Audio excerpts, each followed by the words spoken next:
Dans cette partie du chapitre sur les suites, nous nous intéressons aux théorèmes de convergence, c'est-à-dire ceux qui permettent d'affirmer qu'une suite converge.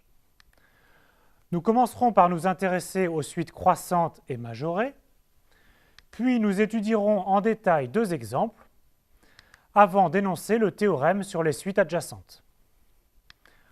On conclut par un résultat très important, le théorème de Bolzano-Weierstrass.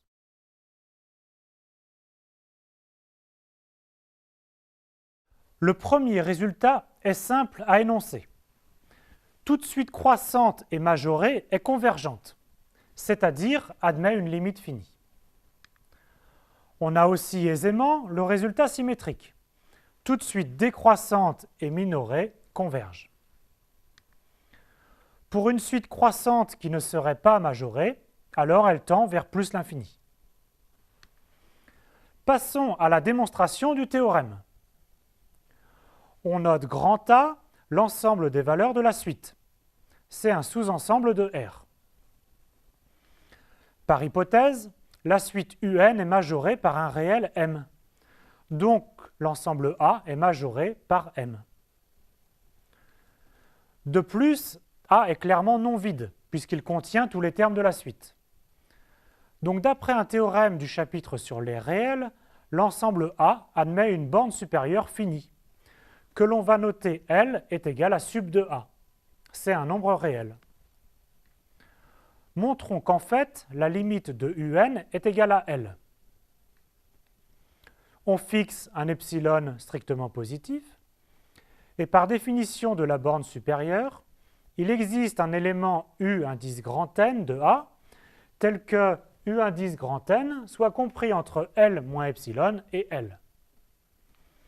Mais comme la suite est croissante, il s'ensuit que pour tout petit n plus grand que grand N, alors L moins epsilon est plus petit que U indice grand N, lui-même plus petit que U indice petit n, plus petit que L. Et donc, valeur absolue de UN moins L est plus petit que epsilon, ce qui signifie exactement que UN tend vers L et conclut la preuve.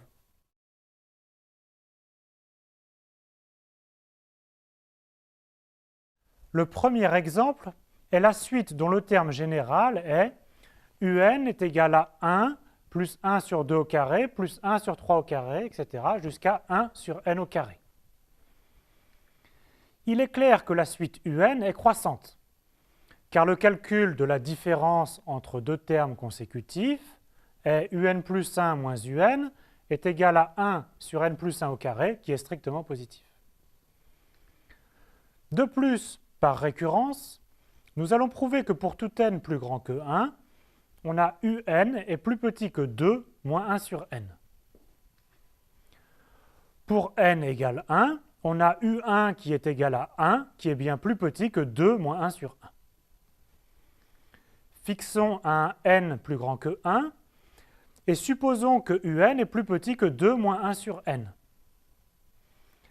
Alors, UN plus 1 est égal à UN plus 1 sur n plus 1 au carré, et par notre hypothèse de récurrence, c'est plus petit que 2 moins 1 sur n plus 1 sur n plus 1 au carré. Pour continuer, on peut par exemple écrire que 1 sur n plus 1 au carré est plus petit que 1 sur n fois n plus 1, qui lui est égal à 1 sur n moins 1 sur n plus 1. Donc en utilisant cette inégalité, on trouve qu'au rang suivant, UN plus 1 est plus petit que 2 moins 1 sur n plus 1. Ce qui achève la récurrence. Donc pour tout n, UN est plus petit que 2 moins 1 sur n, et donc en particulier, UN est plus petit que 2. On peut appliquer le théorème que nous venons de voir. La suite UN est croissante et majorée par 2, donc elle converge. Cette limite est notée zeta de 2. Pour l'instant, on ne connaît pas la valeur de cette limite, mais plus tard, vous prouverez que zeta de 2 est égal à pi carré sur 6.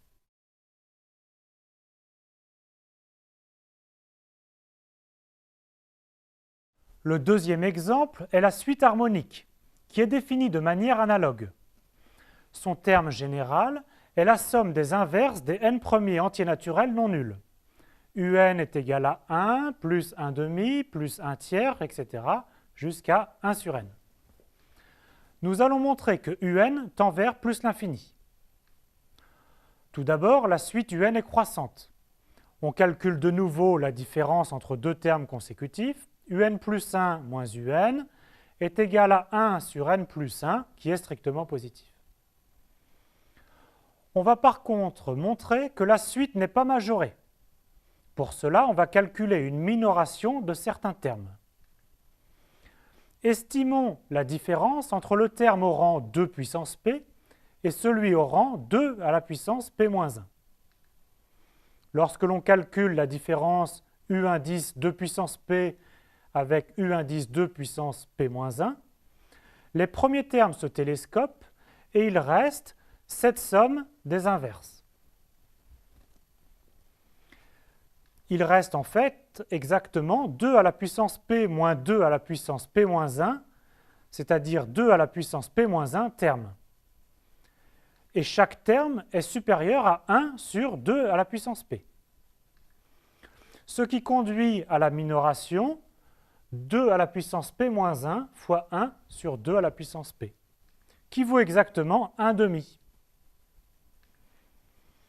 À présent, u indice de puissance p moins 1, c'est u à la puissance indice 2 puissance p moins u1.